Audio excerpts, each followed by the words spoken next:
Bonjour, je m'appelle Benjamin Lubzinski, je suis psychothérapeute et coach et aujourd'hui nous allons parler d'un problème qui malheureusement n'est pas assez pris en compte par les pouvoirs publics. Il s'agit du suicide. Sur les 30 dernières années, le nombre de suicides n'a fait qu'augmenter. Alors il y a des records dont on est fier en tant que Français, des records sportifs, des records de toutes sortes, mais alors évidemment un record sur le nombre de suicidés, ça veut dire deux choses, ça veut dire que la France va mal. La France souffre d'une manière générale et ce n'est pas lié uniquement à la crise. Et puis ça veut dire que les Français sont de plus en plus déprimés.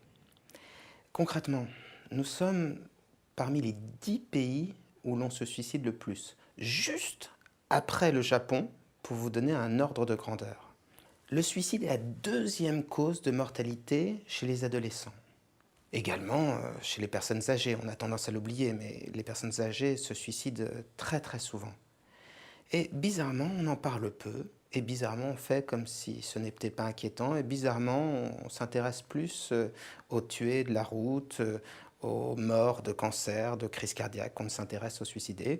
Non pas évidemment qu'il ne faille pas s'intéresser à tous ces sujets-là, mais cela semble étrange, on ne parle pas assez des suicides en France, et surtout, on n'a pas mis en place des systèmes assez efficaces pour les prévenir.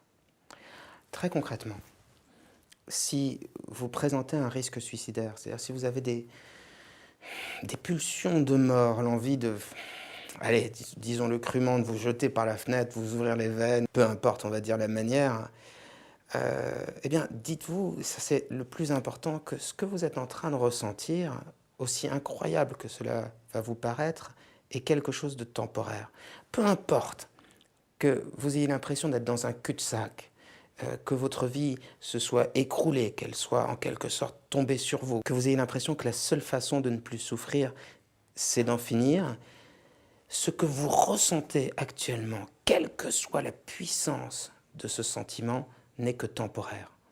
Pour vous donner un ordre de grandeur, la dépression, donc le sentiment de se sentir creux, vide, triste, anesthésié, ça peut être fulgurant, ça peut être très très prégnant dans votre être, eh bien la dépression, aussi impressionnante qu'elle soit, statistiquement, s'en va au bout de 6 mois à 1 an.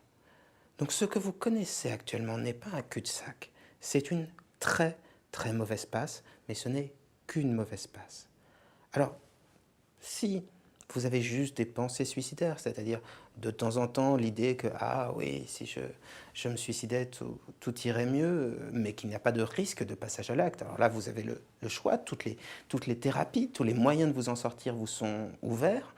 En revanche, s'il y a un risque vital, c'est-à-dire si vous sentez qu'il y a quelque chose qui vous traverse, qui vous transperce, qui vous donne vraiment envie de vous tuer et que, eh bien, j'en parlais tout à l'heure, sans humour, croyez-moi, si vous regardez avec intérêt la rambarde, la fenêtre, le train qui passe, etc., eh bien là, il est important que vous alliez directement consulter un psychiatre pour qu'il vous donne les médicaments adaptés pour sortir de cette passe ou éventuellement que vous puissiez vous faire hospitaliser. Si à un moment vous sentez que vous échappez à vous-même, que vous risquez d'en finir, eh bien, donnez à d'autres le pouvoir de vous aider, simplement pour vous empêcher d'avoir un geste irrémédiable, de passer cette mauvaise passe et, quel que soit, on va dire, les décombres, quel que soit l'état dans lequel votre vie s'est retrouvée, eh bien, une fois que vous irez mieux, pas à pas, la reconstruire, doucement, tranquillement, jusqu'à ce que vous puissiez à nouveau être heureux, même si en ce moment, la chose vous semble impossible. Je vous invite à aller sur le site psy-coach.fr.